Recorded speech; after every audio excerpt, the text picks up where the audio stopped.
दिल्ली, दिलवालों की दिल्ली। हमारे देश की राजधानी है दिल्ली। हमारे देश के दोनों संसदें भी दिल्ली में हैं। दिल्ली राजधानी होने के नाते हमारी न्यायपालिका के मुख्यालय भी दिल्ली में ही हैं। ऐसा माना जाता है दिल्ली पर जिसका राज, पूरे भारत पर उसका साम्राज्य। पुराने ज़माने में भी अगर देखा जाए तो यही दिखेगा कि जिसने दिल्ली हासिल की उसने एक तरह से पूरा हिंदुस्तान हासिल किया। हमारे राजा महाराजा दिल्ली के तख्त के लिए तो युद्ध करते थे, इसीलिए तो मुगलों ने भारत पर इतने दिनों तक राज किया। खैर, इतना सब दिल्ली में है तो भारत की आर्थिक राजधानी दिल्ली क्यों न बन पाई? आखिर यह खिताब मुंबई के हिस्से में कैसे आया? डीप विदिन में आपका स्वागत है। मेरा नाम है प्रतीक और बात करेंगे एकदम सटीक।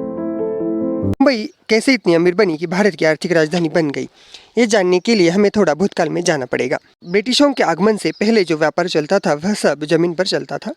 उत्तर भारत के सभी बाजार तटवर्ती शहरों सूरत, मद्रास, कलकत्ता और मुंबई ने हड़प लिए। हालांकि सूरत और मद्रास कलकत्ता और बॉम्बे से पिछड़ गए। 1800 से 1930 तक बॉम्बे और कलकत्ता प्रतिस्पर्धी थे।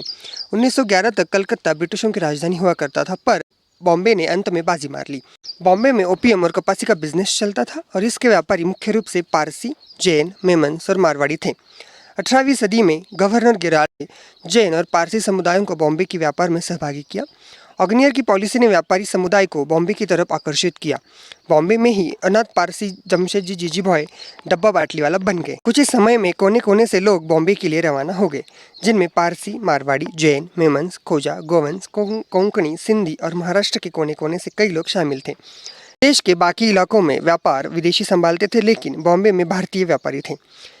इसी समय भारत की कोवाजी दावर की पहली कॉटन मिल, डेविड ससून की चाइना लंदन ट्रेड और वाडियस की पहली डाइंग कंपनी स्थापित हुई।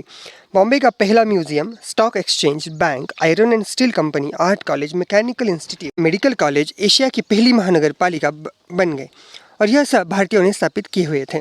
ऐसे 20वीं सदी में ही मुंबई से कॉलोनियलिज्म हट गया था। कलकत्ता या फिर दूसरी जगह ऐसा नहीं था।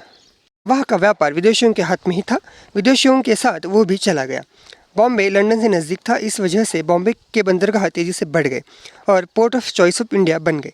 युद्ध के सालों में बॉम्बे गेटवे ऑफ इंडिया बना। विश्व युद्ध द्वितीय में कलकत्ता के पोर्ट बंद किए गए और बॉम्बे के पोर्ट ही बच गए। बॉम्बे के पोर्ट सुएज कैनल से नज़दीक थे और यूरोप से कई इम्पोर्ट्स आते थे। कलकत्ता के मुकाबले बॉम्बे में रेट्स भी कम थे। रेलवेज के विकास ने बॉम्बे को दक्कन के साथ साथ पंजाब को भी जोड़ा। 1947 के बाद कलकत्ता के बैंक्स मुंबई के मुकाबले ज़्यादा तेज़ी से बंद होने लगी और मुंबई की आर्थिक गति और बढ़ती गई। मुंबई को आर्थिक राजधानी बनने में भारत की मध्यवर्ती bank reserve bank of India का मुंबई में होना भी एक प्रमुख कारण है। मुंबई में बढ़ते व्यापार और आर्थिक व्यवहार को देख के आरबीआई ने 1937 में कलकत्ता का अपना मुख्यालय बंद करके सिर्फ बॉम्बे का ही शुरू रखने का निर्णय लिया। बॉम्बे से मुंबई बनने तक मुंबई देश का सबसे बड़ा बिजनेस हब बन गया। मुंबई की दिन दुगनी और रात चौगनी तरक्की होती गई और मुंबई भारत की आर्थिक राजधानी बनी रही। ऐसा नहीं है कि दिल्ली, कोलकाता मुंबई से कम है, नहीं, बिल्कुल भी नहीं। मुंबई में सभी फाइनेंशियल संस्थाओं के मुख्यालय है। सारी संस्थाएं मुंबई में स्थित है। इससे मुंबई एक कदम आगे हो जाती है और बनी रहती है भारत की फाइनेंशियल कैपिटल यानी आर्थिक राजधानी।